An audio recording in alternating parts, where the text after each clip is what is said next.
12 अक्टूबर 2025 को शांति विहार पर अंधेरा छा गया और वर्मा मेंशन डरावनी खामोशी में डूबा हुआ था।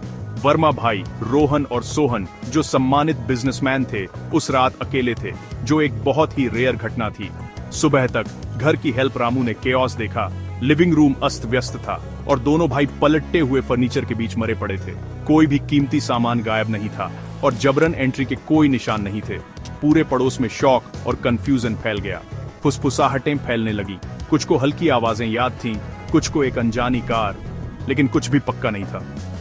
ये डबल मर्डर एक पहेली था, रॉबरी नहीं। पुलिस एक चिलिंग पहेली के साथ रह गई। भाइयों को किसने मारा और क्यों? एक डरावनी कहानी का पहला चैप्टर खून से लिखा गया था। पुलिस सायरन ने सुबह की शांति भंग कर दी क्योंकि इंस्पेक्टर रणदीप सिंह वर्मा मेंशन पहुंचे। अपनी तेज दिमाग के लिए जाने जाने वाले रणदीप ने तुरंत भांप लिया कि यह कोई ऑर्डिनरी केस नहीं था। मेंशन अंदर से बंद था, जबरन एंट्री के कोई निशान नहीं थे। रणदीप का मेथोडिकल अप्रोच शुरू हुआ। उन्होंने सीन को सील करने और फॉरेंसिक टीम को अनडिस्टर्ब्ड काम करने का आदेश दिया। हर डिटेल, बॉडीज की पोजीशन, बिखरे हुए पेपर्स, अनटच्ड कीमती सामान को बारीकी से देखा गया। किलर शायद कोई ऐसा था जिस पर भाइयों को भरोसा था, कोई स्ट्रेंजर नहीं। रणदीप ने अपनी टीम को ब्रीफ किया। पड़ोसियों से पूछताछ करो, भाइयों की लाइफ में डीप डाइव करो और ओवरलुक किए गए क्लूज के लिए सीन को कॉम्ब करो। उन्होंने निर्देश दिया, कुछ भी आउट ऑफ प्लेस ढूंढो। किलर हमेशा कुछ न कुछ छोड़ जाता है। इन्वेस्टिगेशन शुरू हो चुकी थी और रणदीप सच का पर्दाफाश करने के लिए डिटरमाइंड थे। मेंशन की खामोशी अब रिलेंटलेस पूछताछ से टूटने वाली थी। किलर की तलाश शुरू हो चुकी थी। फॉरेंसिक टीम ने बारीकी से काम किया, यह कंफर्म करते हुए कि कोई जबरन एंट्री नहीं हुई थी और सिक्योरिटी सिस्टम अनटच्ड था। किलर या तो गेस्ट था या पहले से ही अंदर था। स्ट्रगल ब्रीफ और लोकलाइज्ड था, जिससे पता चलता है कि भाइयों को सरप्राइज किया गया था। कोई फॉरेन फिंगरप्रिंट्स नहीं, केवल केयरफुल, कैलकुलेटेड एक्शंस। किलर ने ग्लव्स पहने थे या हर सरफेस को पोंछ दिया था, जो प्रीमेडिटेशन की ओर इशारा करता है। रणदीप ने रियलाइज किया कि दुश्मन इंटीमेट था, कोई आउटसाइडर नहीं। उन्होंने घर तक पहुंच रखने वाले हर किसी की लिस्ट बनाने का आदेश दिया। फैमिली, फ्रेंड्स, बिजनेस पार्टनर्स, पुराने स्टाफ। रणदीप ने अपनी टीम से कहा, सच उनके रिलेशनशिप्स में छिपा है। इन्वेस्टिगेशन कैसे से कौन और क्यों में शिफ्ट हो गई। किलर की प्रेसिजन ने एक ठंडे, पेशेंट दिमाग का खुलासा किया। कनेक्शंस के वेब को आंसर्स के लिए डिसेक्ट किया जाएगा। उनमें से कहीं न कहीं मर्डरर छिपा हुआ था। मर्डर वेपन, घर से एक किचन नाइफ सोहन की छाती में ढंसा हुआ मिला। डॉ शर्मा के ऑटोप्सी से पता चला कि दोनों भाइयों की मौत सिंगल प्रेसिसाइज स्टैब वुंड से हुई थी।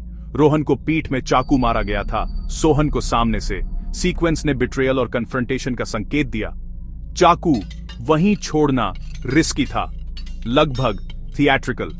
क्या किलर को इंटरप्ट किया गया था या वह एक सीन स्टेज कर रहा था? रणदीप ने डॉ शर्मा से सवाल किया, जिन्होंने यह थ्योरी दी कि किलर पुलिस को गुमराह करना चाहता था। एक सिंगल नाइफ के यूज से एक सिंगल किलर का एम्प्लॉय किया गया, लेकिन घावों ने एक अधिक कॉम्प्लेक्स स्टोरी बताई। किलर के एक्शंस डेलिब्रेट थे, इंपल्सिव नहीं। सीन को इन्वेस्टिगेटर्स को कंफ्यूज करने के लिए केयरफुली कंस्ट्रक्ट किया गया था। रणदीप को लगा कि किलर एक मैसेज भेज रहा था। मर्डर एक क्राइम से कहीं बढ़कर था, यह एक परफॉर्मेंस थी। इन्वेस्टिगेशन और गहरी हुई, एक्ट के पीछे की सच्चाई की तलाश में। चाकू के फॉरेंसिक एनालिसिस से हैंडल पर रोहन का डीएनए मिला। एविडेंस से पता चला कि रोहन ने गुस्से में सोहन को चाकू मारा था, लेकिन रोहन का भी मर्डर हुआ था। पीठ में चाकू मारा गया था, जो अकेले करना इम्पॉसिबल था। एक तीसरा व्यक्ति मौजूद होना चाहिए था, जिसने फैमिली फाइट को डबल होमिसाइड में बदल दिया।